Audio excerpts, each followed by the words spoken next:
right, good morning everyone and welcome to the Adaptive PE channel. This is our 7th installment of general conditioning. And you're probably wondering why I'm standing here next to this ball with a handle on it.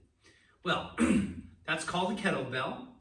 And I'm using it as a prop to focus on what I want to teach today, which is differentiating between a squat and a deadlift. So oftentimes people have said to me, Scott, don't you have to hinge when you squat? And my answer is yes. But isn't a deadlift a hinge? Yes. How are they different?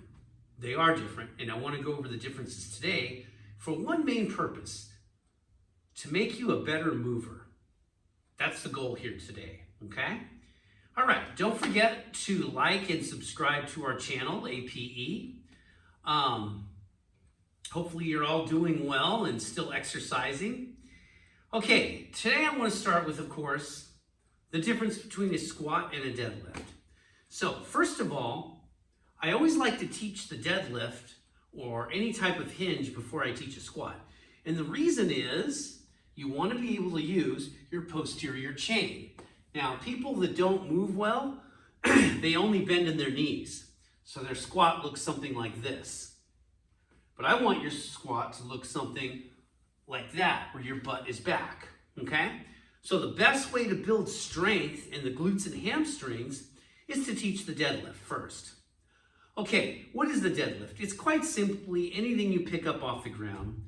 All of us in life, we spend a lot of time picking things up off the ground. Big flower pots, things you drop on the ground. They may be very light, but you still want to move efficiently so you don't injure yourself and you use the proper muscles, okay? All right, so that brings us to the kettlebell, and that's what this is called, a kettlebell. So you're probably wondering, how do we come to name this the kettlebell? Well, it's quite simple. Many years ago, monks used to swing actual bells, and that would let everyone know it's time for lunch or time for dinner. So one particular monk was into fitness, and he thought that if you swing these things around and lift them, you'll get a lot stronger. So it became an excellent form of strength and conditioning. And then many, many years later, somebody invented the dumbbell. Hold on a second. This is called the dumbbell right here. And that's what we're most accustomed to lifting. It's symmetrical on both ends. It doesn't make any noise. And that's why it's called the dumbbell, dumb meaning quiet. That's all it means, no noise. Whereas kettlebells originally had a bell to them. So that's your history lessons on the difference between a dumbbell and a kettlebell. Okay, so how am I going to use this kettlebell to show you how to deadlift properly? Well, what I'm going to first do is turn this bell to the side, okay? In fact, I'm going to move it out just a little bit so you can see what my feet are doing. Okay, number one thing you want to do when you're picking things up off the ground, I'm going to turn it this way for this moment. If you're picking something up off the ground, you want it as close to your body as possible. Why do you not want it far away? Well, quite simple. If it's far away, it's going to stress your lower back. If it's in close to the body, now you're using your core, you're using your glutes and your hamstrings, okay? So, because a kettlebell is a lot smaller than a flower pot, I can literally fit it between my legs. What I basically do is I line the bell up with the ankles, I bring the butt back, squeeze the shoulder blades in, push into the ground, and come up straight. Now you notice I'm not lifting with my arms, okay? If I was to pull with my arms, I'd really stress them out. There's no reason to do that. These muscles are quite small compared to these muscles here, okay? All right, let me show you from the side. And again, this could be anything you are lifting. It can be a sandbag. Excuse me, I don't know, a rice bag. What else do you lift? Oh, a wheelbarrow. Same thing. You got a hinge. Okay, so feet parallel, butt back, squeeze the shoulder blades, and notice my arms are inside my legs. I push into the ground, I stand up, and then I come back down. Now, breathing plays a prominent role in this. So what I do is I take a deep breath, and as I'm exerting myself, come up. Inhale, exhale, just like that. Now, the other really important thing when you're lifting any kind of weight is making sure your feet are flat into the ground. Why is that important? Because if all your weight is on the outside of your foot, you are not using all of your muscles. If all your weight is, I don't know, on the inside, same thing. If your heels come up, then you're not even using your glutes and your hamstrings. And again, if the balls of your feet come up, you're not really using your quads either, which is your thigh muscles. Okay? All right, let's get back to the original concept of this. What is the difference between a squat and a deadlift? Well, a squat is simply a hinge, like I'm doing right now. Now think about every sport that requires a hinge. Let's say you are a football player, my favorite sport. This is how you line up, right? It's a hinge. Let's say you are a baseball player, you're a catcher. How do you line up? A hinge. See where I'm going with this? If you're a basketball player and you're waiting a tip-off or a rebound, you're here. You're not standing here like this because you're not going to be able to get any height that way. But back here, right? A defensive back in football, a baseball player over home plate. What is that? A hinge, right? So that's the commonality. If you're an efficient, moving, quality movement human being, you have to be able to use your hips. You have to be able to hinge. So I think I've hammered that point home. Now, the next question is, how does that differ from a squat? Okay, let me show you. A squat, you are starting from a standing position. Okay, showing you from the side. Feet in the ground, same thing. Butt back. Now, look how much more knee bending there is on a squat, and look how much lower I get. Okay, that's a squat. A deadlift, or just a hinge alone, there's not as much knee bending, right? Because it's coming mostly from the hips. That's the difference. You do have to have some hinging when you squat, as I'll show you with this kettlebell here, right? Holding it here. Butt back, I'm hinging, but look how much more knee bending there is. See how I'm at 90 degrees and my elbows are getting inside my legs? That's a squat, okay? All right, so that is the difference. I actually didn't set that down correctly, but that's okay. Okay, so with a chair, let me get a chair. Same thing. Sorry about that. Okay. Same thing with a chair. That's a hinge. Right? So anyone can hinge. Anyone that has any hip mobility and knee mobility can hinge. The thing that you don't want to do is only bend in the knee, which is what I see so many people do like that. You want to bend in the knees, but in the hips mostly. See? Knee bending, hips bending. Okay? So you can practice that in a chair. Get to the end of the chair, feet underneath the hips, butt back. When you feel the butt touch, push into the ground, come up. Butt back, butt touch, push into the ground, come up. Just like that, okay? That's a great exercise. And the beauty of that is too, if you ever lose your balance, you're just gonna land in the chair and do a seated position. So there's no risk there whatsoever. I highly recommend, if you are balance compromised, to do what I just did with a chair. Now, here's the thing.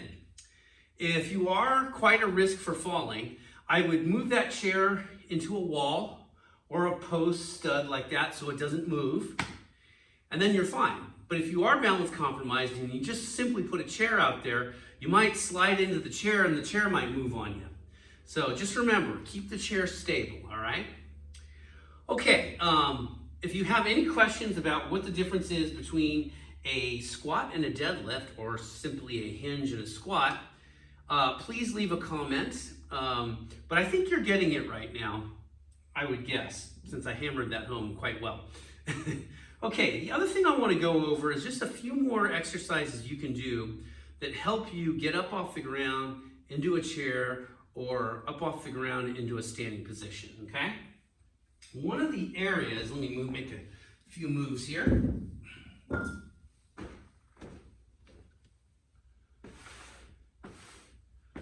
Okay, so you can practice this in bed too. Like if you're not comfortable getting on the ground, you could do a lot of this in your bed. What I want you to practice doing is being able to not only rotate in your spine, but move laterally on your back, okay? Because the biggest mistake people make when they try to get up off the ground is they try to simply sit straight up like I did. Now, how am I able to do that? Well, I got pretty good core strength. I'm a pretty strong individual, so that's not hard for me to do. But for a lot of us, that's a difficult move. And if you don't have the abdominal strength, you're just going to strain your lower back. And I don't recommend that in terms of efficiently getting up. Even I don't get up like that. I get up like this out of bed. I bring my legs up, I rotate to the side, and up that way. That's the most efficient way of moving. You want to be able to move, you want to be able to rotate your spine. That's very important. And you'll find out as you get older, you want to rotate your spine when you're changing lanes, when you're driving a car. If you're riding a bike, you want to be able to turn. Even if you're walking down a hallway and someone says something behind you, you want to be able to look over your shoulder and see them and not have to turn your whole body. It's not always the most stable thing to do. Okay? So I'm going to show you that movement again from here. Get both legs up, arms up, and look, just slide over to the side, just like that. And you can even slide your back, rather than slide, rotate down to the other side, okay? See how this works? Now what gives you that control when you're doing that is core strength, but also you do want to be able to rotate in your spine, and that's why the rolling is so important. I've talked this several times. I want to go over it one more time. So basically what you do is you have your arms overhead, your legs straight, and you just lift that leg across the midline to your stomach. And then just go back the other way, outside leg, extend the hip, cross the midline, onto your back again. And then just try the other way. Outside leg, cross the midline, notice arms are overhead, and rotate over, okay? And then same thing, extend the hip, cross the midline, and you're back over, okay? Now, you can even pause halfway through like I'm doing, and you'll feel a really good stretch all through your back, your hips, and then over, extend the hip, cross the midline, and over, just like that, okay? That's a great exercise to do to keep your spine very mobile, very supple. The other thing I want to teach you is how to get yourself up off the ground if you're laying face down. Now, this is another simple drill you can do. Elbows are wide. What you simply do is move the elbows in, and you notice my torso just came up and down. Bring the elbows in and down, just like that, okay? I'm going to turn my body so I'm facing right at you now. Okay, elbows wide. You just simply push yourself up and down. Push yourself up and down, just like that. Now, why is this so important? Because if I can get into this position, I can tuck my legs underneath me, and I can crawl. And crawling is really important for mobility. It's good for strength, helps you get up off the ground, just like that. And there's so many different ways you can transition into getting up if you can crawl. If you can crawl, then what you could possibly do is put weight on your feet, bring your hips back, and come up that way, okay? Now for a lot of you, that may not be the easiest way to go, in which case, what you can do is try to get a leg out in front, and that's why we work at this 90-90 position so much, just like that. Why is this so important? Why is it so important for me to get my knees at 90, my hips at 90, so I can push into the ground and stand up, okay? I know I'm making that look easy. That's not an easy movement. Believe me, it wasn't easy for me a year ago. I couldn't even bend my knee a year ago. Hard work pays off. You can definitely get better at this. Once again, having a chair is very crucial here, because if you can get to that 90-90 position and there's a chair nearby, right? I'm gonna get right here like that.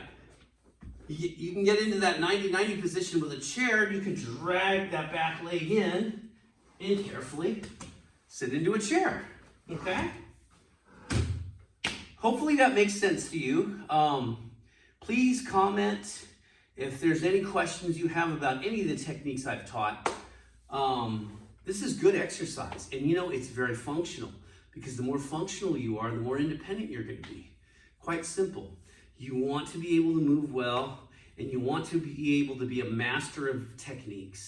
And what I just showed you right here, you know, getting up off the ground, this is a technique.